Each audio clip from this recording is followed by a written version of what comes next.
জাতীয় সংসদ নির্বাচন অবাধ, সুষ্ঠু ও শান্তিপূর্ণভাবে সম্পন্ন করার লক্ষ্যে নির্বাচনী অপরাধ সশরীরে আমলে নিয়ে তা সংক্ষিপ্ত পদ্ধতিতে বিচারের জন্য সারা দেশে ৬৫৫ জন জুডিশিয়াল ম্যাজিস্ট্রেট নিয়োগ দিয়েছে নির্বাচন কমিশন ইসি। নিয়োগপ্রাপ্ত বিচারকরা আজ মঙ্গলবার ১০ ফেব্রুয়ারি থেকে ১৪ ফেব্রুয়ারি পর্যন্ত মোট ৫ দিন প্রথম শ্রেণীর ম্যাজিস্ট্রেটের ক্ষমতাবলে দায়িত্ব পালন করবেন। নির্বাচন কমিশন সচিবালয়ের উপসচিব আইন মোহাম্মদ দিদার হোসাই স্বাক্ষরিত এক প্রজ্ঞাপনে এ তথ্য জানানো হয়। প্রজ্ঞাপনে বলা হয়েছে, নিয়োগপ্রাপ্ত ম্যাজিস্ট্রেটরা ১০ ফেব্রুয়ারি থেকে ১৪ ফেব্রুয়ারি পর্যন্ত মোট ৫ দিন দায়িত্ব পালন করবেন। অর্থাৎ ভোটগ্রহণের পূর্বের ২ দিন, ভোটগ্রহণের দিন এবং ভোটগ্রহণের পরের ২ দিন তারা প্রথম শ্রেণীর ম্যাজিস্ট্রেট হিসেবে দায়িত্ব পালন করবেন। আইনি এখতিয়ার প্রসঙ্গে প্রজ্ঞাপনে বলা হয়েছে, the representation of the people order ১৯৭২-এর অনুচ্ছেদ ৮৯A-তে প্রদত্ত ক্ষমতা বলে গত ৫ ফেব্রুয়ারি তাদের নিয়োগ দেওয়া হয়েছে। আইন ও বিচার বিভাগ এবং সুপ্রিম কোর্টের পরামর্শক্রমে জুডিশিয়াল সার্ভিসের এই কর্মকর্তাদের প্রথম শ্রেণীর ম্যাজিস্ট্রেটের ক্ষমতা অর্পণ করা হয়েছে।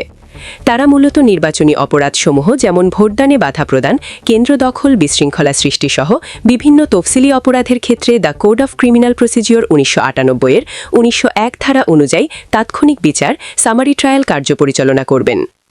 প্রজ্ঞাপনে একগুচ্ছ নির্দেশনা। নির্বাচন কমিশন সচিবালয় থেকে জারিকৃত প্রজ্ঞাপনে দায়িত্বপ্রাপ্ত ম্যাজিস্ট্রেটদের জন্য বেশ কিছু সুনির্দিষ্ট নির্দেশনা প্রদান করা হয়েছে। এগুলো হল: ক. নিয়োগপ্রাপ্ত ম্যাজিস্ট্রেটদের ১০ ফেব্রুয়ারি মঙ্গলবার পূর্বাহ্নে সংশ্লিষ্ট নির্বাচনী এলাকায় যোগদান করতে হবে। যোগদানপত্রের একটি কপি নির্বাচন কমিশন সচিবালয়ের সিনিয়র সচিব বরাবর প্রেরণ করতে হবে। খ.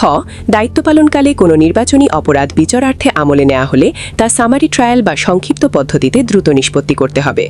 বিচারের ফলাফল বা নিষ্পত্তির বিবরণী, ডিসপোজাল স্টেটমেন্ট পরবর্তী ৭২ ঘণ্টার মধ্যে ইসি সচিবালয়ের আইন শাখায় নির্ধারিত ছকে পাঠাতে হবে। গ. বিচারিক কার্যক্রম পরিচালনার সুবিধার্থে প্রত্যেক ম্যাজিস্ট্রেট একজন করে বেঞ্চ সহকারী, স্টেনোগ্রাফার অথবা অফিস সহকারীকে সহায়ক স্টাফ হিসেবে সঙ্গে নিতে পারবেন। সংশ্লিষ্ট জেলার বিচারকদের এ বিষয়ে প্রয়োজনীয় সহায়তা প্রদানের অনুরোধ জানানো হয়েছে। ঘ. ম্যাজিস্ট্রেটদের দায়িত্ব পালনের জন্য সংশ্লিষ্ট জেলা প্রশাসকরা তাদের চাহিদা অনুযায়ী জিপ, মাইক্রোবাস কিংবা স্পিডবোট সহ প্রয়োজনীয় যানবাহনের সংস্থান করবেন। উ. বিচারকদের নিরাপত্তা ও সুষ্ঠুভাবে দায়িত্ব পালনের স্বার্থে পুলিশ কমিশনার, পুলিশ সুপার কিংবা স্থানীয় থানার ভারপ্রাপ্ত কর্মকর্তাদের প্রয়োজনীয় স্ট্রাইকিং ফোর্স মোতায়েনের নির্দেশ দেওয়া হয়েছে। তফসিল অনুযায়ী সারা দেশের ৩০০টি নির্বাচনী এলাকার জন্য এই ৬৫৫ জন বিচারককে সুনির্দিষ্ট অধিক্ষেত্র ভাগ করে দেওয়া হয়েছে। পঞ্চগড় ১ আসন থেকে শুরু করে বান্দরবান মোট ৩০০ আসন পর্যন্ত প্রতিটি সংসদীয় আসনে এক বা একাধিক জুডিশিয়াল ম্যাজিস্ট্রেট নির্বাচনী আইন শৃঙ্খলা রক্ষায় নিয়োজিত থাকবেন বলে প্রজ্ঞাপনে বলা হয়েছে।